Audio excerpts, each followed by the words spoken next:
Mama girl, have you ever felt like there's just a secret that you don't know about when it comes to booking flights that are not an arm and a leg for your family vacations? Listen, there is. And we're going to talk about it today on Prep and Land. So go ahead and grab your water, grab your coffee, grab your chips, grab your tea, grab whatever you are snacking on, drinking on, and come on in here and let's have a good conversation.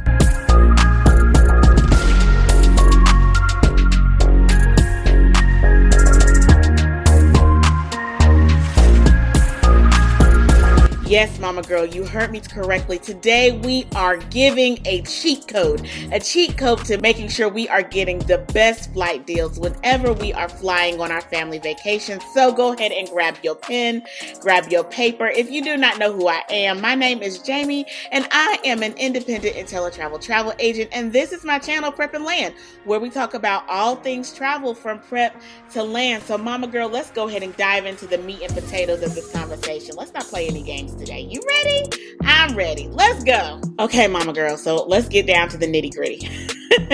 A general tip to start off, I want you to know that to find the sweet spot when it comes to booking flights is where you're going and when you're going, okay? When you're scheduling this flight, where you're going, okay? Because peak season in any location is going to be higher prices when it comes to flights.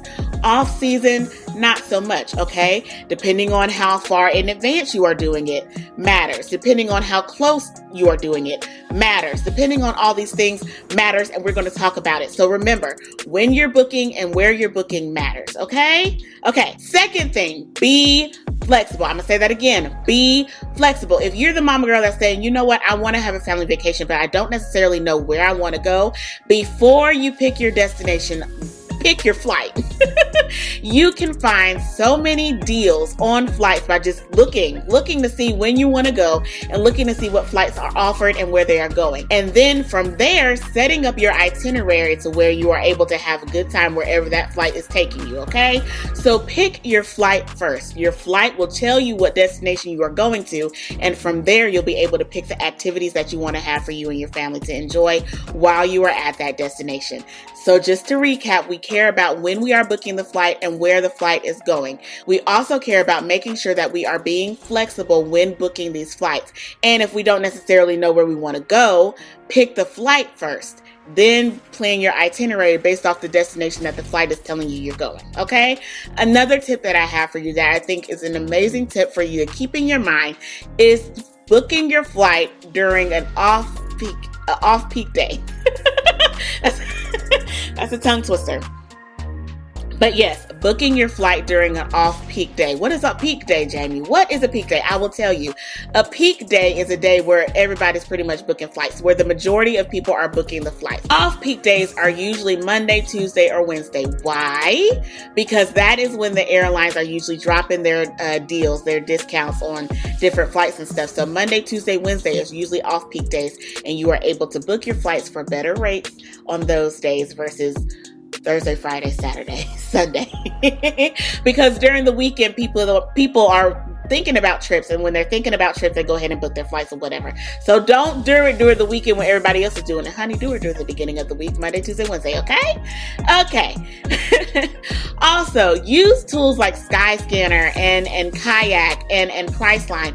Use their airline tools to be able to find deals on flights, okay? Also, Mama Girl, we live in a generation where everything is readily accessible. You can find deals on flights by using tools like Skyscanner's Great Saving Generator, Kayak's Best Time to Travel, and even Priceline's AI Assistant Penny. You can use these tools to be able to find great rates for your flights for you and your family, okay? So utilize those tools, book on off-peak days, Make sure that you are flexible with your time if you are able to be, and actually picking the flight, and then based off of that flight, making your itinerary on the destination where the flight is taking you. And make sure you are caring about when you are booking this flight, when the flight is supposed to happen, when you're booking this flight, and where that flight is taking you. Okay. So I gave general tips. Now I want to get a little bit specific between domestic and international flights. So first, let's talk about domestic flights. When it comes to domestic flights, I want you to think 2 weeks to 2 months, okay? That is your time frame. So what does that mean, Mama Girl? That means from 2 months prior to you actually getting on the flight to 2 weeks prior to you getting on the flight, that's when you need to be booking that's your booking window. That's the place where you're going to find the majority of your deals. That's the place where you can find a nice, reasonably priced flight for you and your family, okay? Between 2 weeks and 2 months. If you go outside of the parameters in any direction, none of it's a guarantee. It's not going to be as likely to find the deals outside of those parameters, okay? So 2 weeks to 2 months. Also, I want you to remember to not wait until the last minute, because airlines take advantage of people like you, the people who like waiting until the last minute. How? By hijacking those prices. So Mama Girl, between 2 weeks and 2 months of your departure day, you need to make sure you are booking that flight so you don't end up paying $500 for a ticket that you could have paid $300 for. You get what I'm saying? The next thing that I want you to do is stay alert with these flash sales, Mama Girl. Airlines have all different types of flash sales happening all throughout the year. Stay alert and use those tools that I told you about earlier to help you make sure that you're staying in the know of all things happening with the flight that you're trying to get on, okay? All right, so we talked about domestic flights. We talked about general flights in general. Let's talk about international flights. So for this booking time frame, this booking time period, you want to make sure that you're booking your flights anywhere from 3 months, at least 3 months, but no more than 10 months prior to your departure date, okay? 3 months to 10 months. You have a little bit more window, and the same rules apply when you are booking your flights outside of those parameters. Like I said, nothing is a guarantee, but you won't find as many deals as you will inside of those parameters as you do outside of those parameters. So 3 months to 10 months, okay? Remember that. And remember, I want you to utilize tools like I mentioned before to do an alert on your flight to make sure that you are getting the best price at the best time, okay? Okay. And one thing that I learned when I researched this stuff that I found interesting about international flights compared to domestic flights is that during Thanksgiving season, domestic flights are through the roof. Everybody wanted to fly domestically, but not that many people want to fly internationally. So Thanksgiving is a wonderful time to be buying your international flights. Let me say that again. Thanksgiving is a wonderful time for you to be buying your international flights. Why? Because as the domestic flight prices go up, the international flights prices go down. Okay? Did you pick up what I put down, Mama Girl? Did you pick it up? Thank you. Awesome. So we've talked about international flights. We talked about domestic flights. We talked about general rules, general tips, tricks, knickknacks, paddywhacks, give the dogs their bones. Let's talk about summer flights, because summer flights are a little bit different than compared to just your general rules, your general tips for flights, okay? So one thing that I found in my research that I think is going to be helpful for you and your family when it comes to booking summer flights is the rule of 90. Now, what is the rule of 90? I will tell you. So when it comes to international flights, the rule of 90 means that you are booking your flight 90 days out for international, okay? You are booking your flight at least 90 days out, which is pretty much the rule of what it is right now, anywhere from 3 to 10 months when it comes to summer international travel, And then when it comes to summer domestic travel, you are wanting to make sure that you are booking your flight within the 90 days, within 90 days of your departure. I still recommend that you do not go past 2 weeks as far as booking your flight, but you want to make sure that you are booking it within 90 days of your departure, okay? So, to recap, international summer flights, 90 days or more. Domestic summer flights, 90 days or less, okay? All right. And listen, I want to also make mention that July is the most expensive time to be flying. Okay. It is the most expensive time to be flying anywhere. So if you do not have to fly in July, do not fly in July. I encourage you to fly in August. When in August? Mid-August. The week of the 18th is when the flights are usually about 29% cheaper. So book in August instead of going in July. Go on a cruise in July. Do something other than fly on somebody's plane in July. I'm just saying, if you still choose to fly in July, that's your business. But if you're trying to save these coins, Mama Girl, don't fly in July. June, August 18th, the week of August 18th, preferably, but not July. Okay? Okay, let's move on. Let's talk about holiday travel because a lot of people fly. A lot of people fly during the holiday. And if you are a flyer mama girl, let's talk about it. Let's see how you can save your coins here. So when it comes to holiday travel, the best time to book your flights for the holidays is in September or October. Those are the best times, okay, to book your flights for the holidays. September and October. You also want to avoid peak travel days. That means fly a few days before. If you trying to fly Christmas, you know people are usually traveling like Christmas Eve or the day before Christmas Eve, and then they're trying to come back home either after the day after Christmas or a couple of days after Christmas.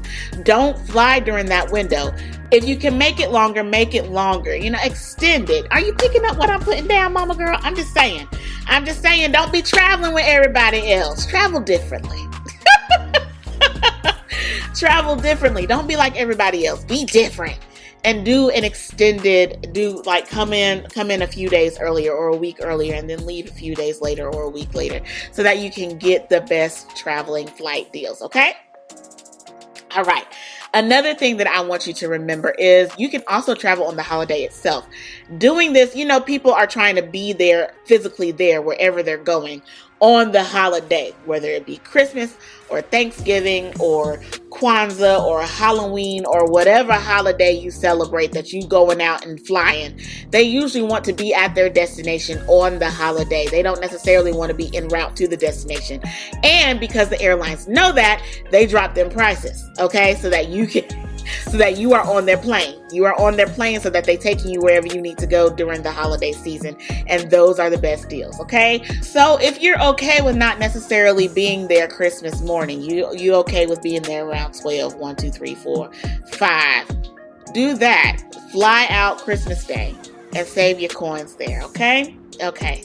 Last thing. Listen, we covered a lot of things. We covered summer travel. We covered holiday travel. We covered international flights, domestic flights, general rules in general. I want to leave you before you go, there's some other things that I want to cover before I let you go. And one of the things that I want you to remember, I want to drill into your head is just being flexible. Being flexible opens up so many doors for you and your family to have amazing savings on your flights, okay? Another thing that I want you to remember, mama girl, is simply bundling. When you bundle hotels and flights, on average, you save about $240. And that's $240 that can go towards activities for your trip. It can go towards food for your trip. It can go towards anything you want it to go towards. $240 is a lot of money. It's a lot of money, and it can be utilized for something else in your life, okay? So bundle. If you can, bundle your stuff and save some money there. Another thing that I want you to also consider is using, I know it's not as popular, so I'm going to say this as tenderly as I can. But use multi-city flights and make it worthwhile, okay? Don't do like a layover, like a 30-minute layover or an hour layover where you can't really leave the airport and explore the area where you landed. No, do like a 6-hour layover or a 12-hour layover and leave the hotel. Your luggage will stay there. And it will be on the next plane when you get there. You just have your carry-on bag, of course. But if you have a bag that you check, the check bag will stay there. And it's okay. It's not going nowhere. And you can go explore the destination where you went. For example, if I want to go to California, I'll go to Charlotte and then I'll take a pit stop. I'll have a pit stop somewhere like in Texas. I don't know. I'll do a 12-hour layover in Texas and then explore there, eat there, have a little bit of shopping time, maybe go to a museum or something, and then come back to the airport, get on the flight, head over to California, and then continue my vacation there. It's about the adventure, mama girl. The travel is not necessarily the destination. Travel is the adventure from the time you take off for your trip to the time you come back home. Every part of that is part of your travel, and every part of it needs to have a memory to it. It needs to be a fun, exciting memory for you and your family to be able to share with each other for years and years and years and years and years and years to come. So maybe consider having a multi-city flight itinerary. And When you do that, not only are you making memories at each of these different locations that you're going to, but you're also saving money because, like I said, it's not as popular. People want direct flights. They want to go there and back to their destination. So people aren't necessarily looking at these multi-city flights, which is why they cost less. And there you have it, Mama Girl, your ultimate guide to booking smarter, not pricier. So whether you're chasing somebody's sunset or just trying to get a good flight to grandma's house for the holidays without breaking the bank, now you've got the tools to make it happen. If you've learned something new or saved yourself a few $100, I want you to share this information with your family and your friends, all your travel community people, because we are not gatekeepers here. No. We are not gatekeepers. We share with all the people that we love so that way everybody can save just like you. Listen, Mama Girl, listen. I always want to leave you with this. If you want help, you have the tools right there. But if you want help, if you're saying, Jaime, all this stuff is great, but I just want you to take care of it for me, I got you, Mama Girl. Just go to my website, www.prepandland.com. That's www.prepandland.com, and contact me there and let us get this trip squared away for you today. As always, Mama Girl, I want you to choose to make life an experience and experience the life that you choose. Don't just exist, live. Until next time, Mama Girl, peace.